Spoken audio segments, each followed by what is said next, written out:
Top quality और consistent performance के लिए सिर्फ सिल्वर पंप नाम याद रखना।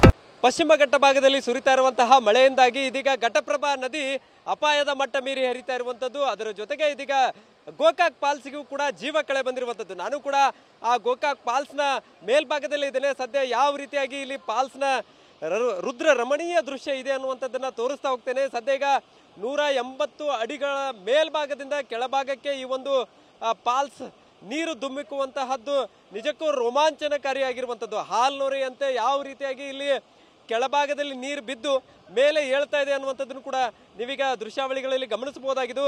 ಇದು ಭಾರತದ ನಯಾಗರ ಫಾಲ್ಸ್ ಎಂದೇ ಖ್ಯಾತಿಯನ್ನು ಪಡೆದುಕೊಂಡಿರುವಂಥದ್ದು. ಘಟಪ್ರಭಾ ನದಿ ಸದ್ಯ ಇಲ್ಲಿ ಗೋಕಾಕ್ ಫಾಲ್ಸ್ ಆಗಿ ಧುಮ್ಮಿಕ್ತಾ ಇರುವಂಥದ್ದನ್ನ ನೋಡಬಹುದಾಗಿದೆ. ಕಲ್ಲು ಬಂಡೆಗಳ ಮಧ್ಯ ಅವುಗಳನ್ನು ಸೀಳ್ಕೊಂಡು ನೀರು ಯಾವ ರೀತಿಯಾಗಿ ಇಲ್ಲಿ ಧುಮ್ಮಿಕ್ತಾ ಇದೆ. ಸೊ ಎರಡು ಕಣ್ಣುಗಳು ಕೂಡ ಸಾಲುವುದಿಲ್ಲ, ಅಷ್ಟೊಂದು ಅದ್ಭುತವಾಗಿ ಫಾಲ್ಸ್ನ ದೃಶ್ಯಾವಳಿಗಳು ಕಂಡು ಬರ್ತಾ ಇರುವಂಥದ್ದು. ಸದ್ಯ ಇನ್ನೂ ಕೂಡ ಮಳೆಯ ಪ್ರಮಾಣ ಏರಿಕೆ ಆದಂತೆ ಫಾಲ್ಸ್ಗೆ ಇನ್ನೂ ಹೆಚ್ಚಿನ ಪ್ರಮಾಣದಲ್ಲಿ ನೀರು ಬರುತ್ತೆ. ಈಗೇನು ಸದ್ಯದ ದೃಶ್ಯಾವಳಿಗಳು ನೋಡ್ತವೆ, ಇದರ 2 ಪಟ್ಟು ಆವಾಗ ನೀರು ಇನ್ನೂ ಧುಮ್ಮಿಕ್ಕುವಂತಹದ್ದು ಕೂಡ ಕಾಣಬಹುದಾಗಿದೆ. ಅದು ಜೂನ್ ತಿಂಗಳಲ್ಲಿ ಇಷ್ಟೊಂದು ದೊಡ್ಡ ಪ್ರಮಾಣದಲ್ಲಿ ನೀರು ಹರಿದು ಬರ್ತಾ ಇರುವಂಥದ್ದು ಇದೇ ಮೊದಲೇ ಬಾರಿಗೆ ಅಂತ ಹೇಳ್ಬೋದು. ಸದ್ಯ ಈಗ ಯಾವ ರೀತಿಯಾಗಿ ನೀರು ಕಲ್ಲು ಬಂಡೆಗಳ ಮಧ್ಯೆ ಹರಿದು ಬರ್ತಾ ಇದೆ, ಧುಮ್ಮಿಕ್ತಾ ಇದೆ ಅನ್ನುವಂಥದ್ದನ್ನು ಕೂಡ ದೃಶ್ಯಾವಳಿಗಳಲ್ಲಿ ಗಮನಿಸಬಹುದಾಗಿದೆ. ಈಗ ಏನು ಸದ್ಯ ಯಾವಾಗ ಗೋಕಾಕ್ ಫಾಲ್ಸ್ಗೆ ನೀರು ಬಂತು, ಬಹುತೇಕ ಈ ಒಂದು ಫಾಲ್ಸ್ ಕೂಡ ನೋಡೋಕ್ಕೆ ಸಾಕಷ್ಟು ಜನರು ಬರ್ತಾ ಇರುವಂಥದ್ದು.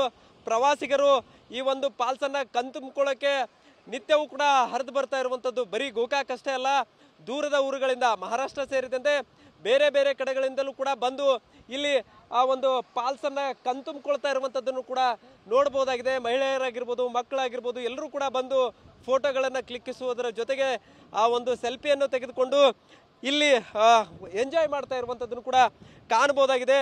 ಸದ್ಯ ನಮ್ಮ ಜೊತೆಗೆ ಪ್ರವಾಸಿಗರಿದ್ದಾರೆ. ಯಾವ ರೀತಿಯಾದಂತಹ ಒಂದು ದೃಶ್ಯಾವಳಿಗಳನ್ನು ಕಣ್ತುಂಬಿಕೊಂಡ್ರು ಅನ್ನುವಂಥದ್ದನ್ನು ಅವರಿಂದ ಕೇಳಿ ತಿಳ್ಕೊಳ್ಳೋಣ. ಹೇಗೆ ಅನಿಸ್ತಾ ಇದೆ ಮೇಡಮ್? ಸೀನರಿ ತುಂಬ ಚೆನ್ನಾಗಿದೆ. ನಾವು ಬೆಂಗಳೂರಿಂದ ಬಂದಿರೋದು, ಎವ್ರಿ ಇಯರ್ ವಿಸಿಟ್ ಮಾಡ್ತೀವಿ. ಮಳೆಗಾಲದಲ್ಲಿ ವಿಸಿಟ್ ಮಾಡೋಕ್ಕೆ ತುಂಬ ಚೆನ್ನಾಗಿರುತ್ತೆ. ಸೊ ಈ ಸರಿ ಜೂನ್ನಲ್ಲೇ ಜಾಸ್ತಿ ನೀರು ಬಂದಿದೆ, ಸೊ ಹೆಚ್ಚಿಗೆ ಮಳೆ ಆಗ್ತಾ ಇದೆ ಅನ್ನುವಂಥ ಕಾರಣಕ್ಕಾಗಿ ಸ್ವಲ್ಪ ಅರ್ಲಿಯಾಗೆ ಫಾಲ್ಸ್ ನೋಡಕ್ಕೆ ಸಿಗ್ತಾ ಇದೆ. ಹೌದು ಹೌದು, ತುಂಬ ಚೆನ್ನಾಗಿದೆ. ಫ್ಯಾಮಿಲಿ ಎಲ್ಲ ಬಂದಿದ್ದೀರಿ? ಹಾಂ ಹೌದು, ನಮ್ಮಪ್ಪ ನಮ್ಮ ಅಣ್ಣ ಅತ್ತಿಗೆ ಎಲ್ಲ ಬಂದಿದ್ದೀವಿ. ಹೇಗೆ ಅನಿಸ್ತಾ ಇದೆ ಮೇಡಮ್? ಎಲ್ಲ ಮಕ್ಕಳೆಲ್ಲ ಬಂದು ಇಲ್ಲಿ ಎಂಜಾಯ್ ಮಾಡ್ತಾ ಇರೋದು ತುಂಬ ಚೆನ್ನಾಗಿ ಅನಿಸುತ್ತೆ. ಒಂಥರ ಮೆಸ್ಮರೈಸಿಂಗ್ ಬ್ಯೂಟಿ ಇದೊಂದು ಗೋಕಾಕ್ ಫಾಲ್ಸು. ಮಕ್ಳಿಗೆ ರಜಾ ಇದ್ದಾಗೆಲ್ಲ ಬರ್ತೀವಿ, ಇಲ್ಲಿ ಪ್ರತಿ ಇಯರ್ ವಿಸಿಟ್ ಮಾಡ್ತೀವಿ. ಈ ಸತಿ ಬೇಗ ಫಾಲ್ಸ್ ಇದಾಗಿದೆ. ಯೂಶಲಿ ಜುಲೈನಲ್ಲಿ ಜಾಸ್ತಿ ಇರುತ್ತೆ, ನಾವು ಜೂನಲ್ಲೇ ನೋಡ್ಬೋದು ಅಷ್ಟೇ. ಸರ್ ಹೇಗೆ ಅನಿಸ್ತಾ ಇದೆ ಈಗ ಫಾಲ್ಸು? ಚೆನ್ನಾಗಿದೆ ಸರ್. ಇದು ಪ್ರವಾಸೋದ್ಯಮ ಖಾತೆಯಿಂದ ಇನ್ನೊಂದು ಸ್ವಲ್ಪ ಇಂಪ್ರೂವ್ಮೆಂಟ್ ಆಗಬೇಕು. ಯಾಕಂದರೆ ಇದು ಭಾಳ ಹಳೆ ಬ್ರಿಡ್ಜ್. ಅಂದರೆ ಇದನ್ನು ಶತಮಾನದಿಂದ ಅಂದರೆ ಬ್ರಿಟಿಷ್ ಕಾಲದಾಗ ಕಟ್ಟಿದ್ದು ಫಸ್ಟ್ ಬ್ರಿಡ್ಜ್ ಇದು. ಈ ಬ್ರಿಡ್ಜ್ ಮೇಲೆ ಮೊದಲೇ ಆ ಕಡೆ ವಾಹನಗಳು, 2 ವೀಲರ್ ಮತ್ತು ಜನ ದಾಟಿ ಹೋಗ್ತಿದ್ರು. ಈಗೆಲ್ಲ ರಿಸ್ಟ್ರಿಕ್ಷನ್ ಮಾಡಿ ಬಂದ್ ಮಾಡಿದ್ದಾರೆ. ಅದ್ರ ಮೇಲೆ ಹೋಗುವಂಗೆ ವ್ಯವಸ್ಥೆ ಮಾಡಬೇಕು. ಮತ್ತು ಬಂದಂಥ ಪ್ರವಾಸಿಗರಿಗೆ ನೋಡಲಿಕ್ಕೆ ಪ್ಲೇಸಸ್ ರೆಡಿ ಮಾಡ್ಬೇಕಾಗೈತೆ. ಒಂದಷ್ಟು ಸೀನ್ ನೋಡಲಿಕ್ಕೆ ಒಂದಷ್ಟು ಪ್ಲೇಸ್ಗಳು ರೆಡಿ ಮಾಡಬೇಕು. ಮತ್ತು ಪ್ರವಾಸಿಗರಿಗೆ ಫೋಟೋ ಸೀನ್ರಿ ಅಥವಾ ಅವ್ರಿಗೆ ಇರಲಿಕ್ಕೆ ವ್ಯವಸ್ಥೆ ಆಗಬೇಕು. ಮೊದಲು ಚೆನ್ನಾಗಿದೆ ಪ್ಲೇಸ್ ಇದು. ಸೊ ಇದಿಷ್ಟು ಸದ್ಯ ಈಗ ಒಂದು ಕಡೆ ಪ್ರವಾಸಿಗರು ಬರ್ತಾ ಇದ್ದಾರೆ, ಇನ್ನೊಂದು ಕಡೆ ಈ ಒಂದು ಪ್ರವಾಸೋದ್ಯಮ ಇಲಾಖೆಯ ಸಿಬ್ಬಂದಿಗಳು ಕೂಡ ನಿರಂತರವಾಗಿ ಇಲ್ಲಿ ಕರ್ತವ್ಯವನ್ನು ನಿರ್ವಹಿಸ್ತಾ ಇರುವಂಥದ್ದು. ಯಾಕಂದರೆ ಮುಂಜಾಗ್ರತಾ ಕ್ರಮವಾಗಿ ಯಾರೂ ಕೂಡ ಇಲ್ಲಿ ಉದ್ದಟತನ ಹುಚ್ಚಾಟ ಮೆರಿಬಾರ್ದು ಅನ್ನುವಂಥ ಕಾರಣಕ್ಕಾಗಿ ನಿರಂತರವಾಗಿ ಇಲ್ಲಿ ಪ್ರವಾಸೋದ್ಯಮ ಇಲಾಖೆಯ ಸಿಬ್ಬಂದಿಗಳನ್ನು ಕೂಡ ಈಗಾಗಲೇ ನೇಮಕ ಮಾಡಿರುವಂಥದ್ದು.